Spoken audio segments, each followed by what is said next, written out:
masjidka isbahaysiga ee magaalada muqdisho ayaa salaadii janaasada waxaa lagula dukaday allaha u naxariistay jenaraal maxamed nuur galaal oo ka mid ahaa dadkii shalay ku dhintay weerarkii lala beegsaday hotelka afriga ee magaalada muqdisho.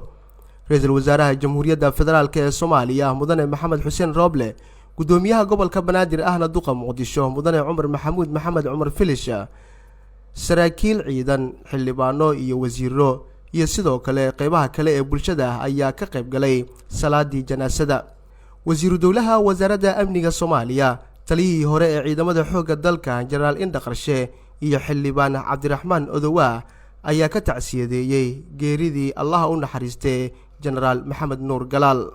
waxaan rajaynayaa ehelada iyo qarabada ka dambaysa buugtii iyo qarankii wuxuu ka tagay inuu hadiyeyso ummadda Soomaaliyeed maxay ayagu u shaqeynayay. waxaan leeyahay jenaraal galaal ha u naxariisto, muddo badan buu u shaqeynayay qaranka, qaasaan ciidanka xoogga dalka Soomaaliyeed oo u ahaa runtii dagaalkii 77 iyo wixii ka horeeyaba qaybta uu ka qaatay nin walba og yahay qayb aad uu ka qaatay indhaha ciidanka ama sahanka ciidanka xoogga dalka Soomaaliyeed si gaar ah loogu xasuustaa. waa ninka abuuray hay'adda nabad sugidda ciidamada ama hay'adda warsirdoonka ciidanka ilaa heerka ugu sareeya ay gaarto la yiraahdo madaxda hoggaanka guud ee sahankana ka gaaray qaybaha meel walba ka soo shaqeeyay.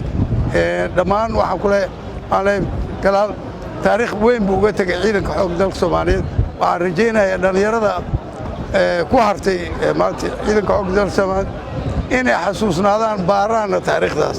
waxaan si gooni ah uga tacsiyeenaynaa geerida xanuunka badan ee ku timid halyahaygeenii jenaraal maxamed nuur galaal. wuxuu ahaa nin taariikhda Soomaaliyeed ee militariga gaar ahaan taariikh weyn ku leh. runtii waa baal weyn oo ka baxay taariikhda militariga Soomaaliyeed.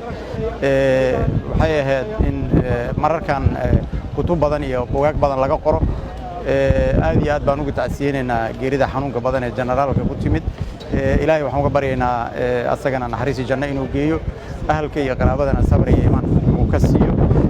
runtii waa dareemi karaa qof walba Soomaaliyeed tacsidan tirada badan leh maalin walba aan soo jeedino inay xanuun badan tahay, laakiin hadda inta ugu yaroon awoodno waa intaas. Allah u naxariisto, ilaahay ha u naxariisto jananka jenaraal galaal. sida uu sheegay taliye Indha Qarsho wuxuu ahaa nin dalkiisa u soo shaqeeyay ayuu ahaa. run ahaantii waxaa lagu xasuusan karaana waxaa weeye halgankii waddankan Soomaaliya xornimadeedii iyo dawladnimadeedii iyo maxaan ku raahdaa ragga guunta u dhigay ayuu ka mid yahay.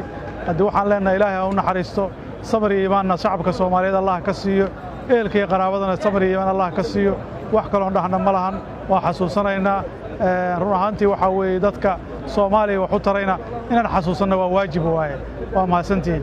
warar Shabeelle ay heshay ayaa sheegaya in meydka jenaraal galaal la geenayo magaalada Guraceel ee gobolka Galgaduud, halkaasi oo la tilmaamay in lagu aasi doono. allaha u naxariistay jenaraal maxamed nuur galaal waxa uu ka mid ahaa saraakiisha ciidamada xoogga dalka ee maskaxdooda iyo waqtigooda u huray difaaca dalka iyo dadka, isagoo lagu xasuusto dowrkii uu ku lahaa dagaaladii gobonimo doonka ee Soomaaliya iyo Itoobiya, gaar ahaan dagaalkii 77. allaha u naxariistay jenaraal galaal ayaa ciidamada ka soo galay dhanka booliska kadib markii uu soo dhammaystay dhanka waxbarashada sanadii 1957. waxaana uu ciidamada militariga uu ku biiray sanadii 1960 waxaana tababaro uu ku soo qaatay dalka dibadiisa sida dalalka Talyaaniga iyo Ruushka. waxaana uu aad u bartay taatikooyinka dagaalka, howlgelinta ciidamada iyo waliba baarista. inna lillahi wa inna ilayhi raaji'uun. Premier Wallet waa application cusub oo uu ku keenay Premier Bank.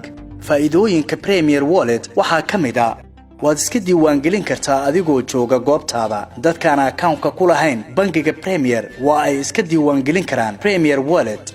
dukaamada iyo ganacsiyada kala duwan ayaad wax uga iibsan kartaa. lacagaha waxbarashada, caafimaadka, korontada ayaad ku bixin kartaa. lacag ayaad u diri kartaa qof kale, laguguna soo diri karaa si fudud. account-kaaga iyo Mastercard-kaaga Premier